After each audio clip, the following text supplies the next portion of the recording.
মনে রাখবে এস বা ইয়েস শুধুমাত্র প্রেজেন্ট ইনডেফিনিট টেন্স, এবং দ্বিতীয় নাম্বার শর্ত হচ্ছে যে সাবজেক্ট যদি থার্ড পারসন সিঙ্গুলার নাম্বার হয় তাহলে এস বা ইয়েস ব্যবহৃত হবে।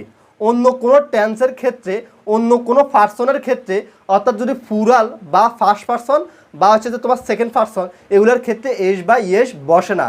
এবং থার্ড পারসন যদি প্লুরাল হয় তাহলে এস বা ইয়েস বসে না।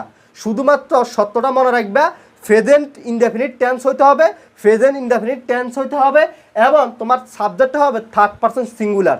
থার্ড পারসন সিঙ্গুলার মানে একজনকে বোঝাবে, তখন তুমি এস বা ইয়েস ব্যবহার করতে পারবে। অর্থাৎ হি, শি, রহিম, করিম যে কোনো কিছুর নাম একজন যদি বুঝায় তাহলে ওইখানে মাত্র শুধুমাত্র এস বা ইয়েস তুমি ব্যবহার করতে পারবা। তো কয়েকটা উদাহরণ তোমরা দেখো। আই প্লে, আইটা হচ্ছে তোমার ফার্স্ট পারসন, এই কারণে তোমার সত্যের সাথে মিলে না, এই কারণে আয়ের শেষে তুমি প্লের সাথে তুমি এস বা ইয়েস ব্যবহার করতে পারবে না। He plays, he plays S বসবে। দেখো হির সাথে কিন্তু প্লের সাথে এস বসেছে কেন? এটা ইনডিফিনিট টেন্স এবং তোমার সাবজেক্ট হচ্ছে থার্ড পারসন সিঙ্গুলার নাম্বার, দুটা শব্দ মিলে এই কারণে এস বা ইয়েস ব্যবহার করতে অবশ্যই হবে। শি প্লে, এখানে প্লের সাথে একটা এস বা ইয়েস বসাতে হবে, কারণ শিটা হচ্ছে থার্ড পারসন সিঙ্গুলার নাম্বার এবং প্রেজেন্ট ইনডেফিনিট টেন্স, দুটা শব্দ মিলে এই কারণে তোমাকে শির সাথে, শি প্লের সাথে এস বা ইয়েস ব্যবহার করতে হবে। দে প্লে, দের সাথে দেখো দে প্লে, ডেটা প্লুরাল, এটা হচ্ছে তোমার, এটা যদিও থার্ড পারসন কিন্তু তোমার সত্য মিলে না, এটা প্লুরাল, এই কারণে এটার সাথে এস বা ইয়েস বসানো যাবে না।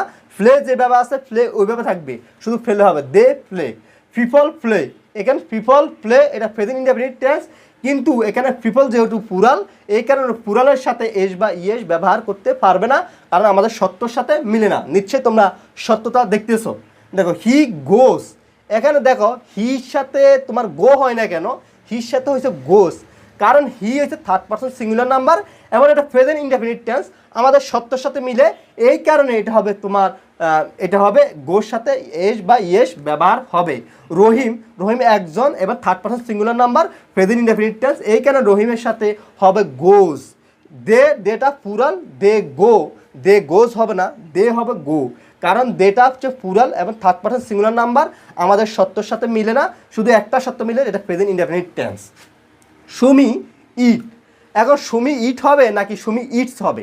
এখানে হবে সুমি ইটস, কারণ সুমি হচ্ছে থার্ড পারসন সিঙ্গুলার নাম্বার এবং এটা প্রেজেন্ট ইনডেফিনিট টেন্স, সত্য দুটো মিলে, এই কারণে এটা হবে ইটের সাথে একটা এস লাগাইতে হবে। দে ইট, এখানে দে ইট হবে না না দে ইটস হবে? নিশ্চয় এখানে দে ইট হবে, কারণ দেটা হচ্ছে প্লুরাল, এখানে দেটা হচ্ছে প্লুরাল, প্লুরালের সাথে এস বা ইয়েস ব্যবহার করা যায় না। রহিম ইটস নাকি রহিম ইট হবে? রহিম ইটস হবে, কারণ রহিম থার্ড পারসন সিঙ্গুলার নাম্বার, এটা একজনকে বুঝাইছে, এই কারণে এটা হবে ইটস, রহিম ইটস। রহিম ইট লেখা যাবে না যদি তোমরা প্রেজেন্ট ইনডেফিনিট টেন্স লিখতে চাও। এরপর দেখো রহিম অ্যান্ড করিম, এটা ইট হবে না ইটস হবে? দেখো রহিম এবং করিম এখানে দুজন ব্যক্তির কথা বলছে, তাই এটা প্লুরাল, প্লুরাল হলে এস বা ইয়েস ব্যবহার করা যাবে না, সত্যর সাথে মিলে না, এই কারণে এটা হবে ইট, এটা প্লুরাল হবে। প্লুরাল মনে রাখবা, সাবজেক্ট যদি প্লুরাল হয় তোমার হচ্ছে যে ভার্ব হবে plural, subject singular verb singular, এটা মনে রাখবে। তাহলে হি এবং শি, রহিম, করিম, দেখো এরপরে যদি ওয়াজ থাকে তাহলে কি এস বা ইয়েস ব্যবহার করতে পারবা? অবশ্যই এখানে এস বা ইয়েস ব্যবহার করতে হবে, কারণ এখানে ব্র্যাকেট দিয়ে আমি লিখছি হি, শি, রহিম, করিম, এগুলো ব্র্যাকেট যে কোনো একটা যদি থাকে, এটার পরে যদি একটা ভার্ব থাকে, ওই ভার্ব যদি প্রেজেন্ট ইনডেফিনিট টেন্স হয় তাহলে অবশ্যই তোমাকে এস বা ইয়েস ব্যবহার করতে হবে।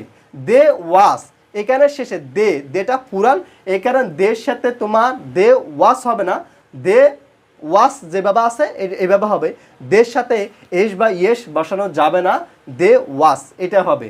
উই ওয়াজ, উইটা প্লুরাল, এই কারণে উইর সাথে তুমি এস বা ইয়েস বসানো যাবে না, এই কারণে এটা হবে উই ওয়াজ। ভিডিওটা দেখার জন্য তোমাদেরকে অসংখ্য ধন্যবাদ।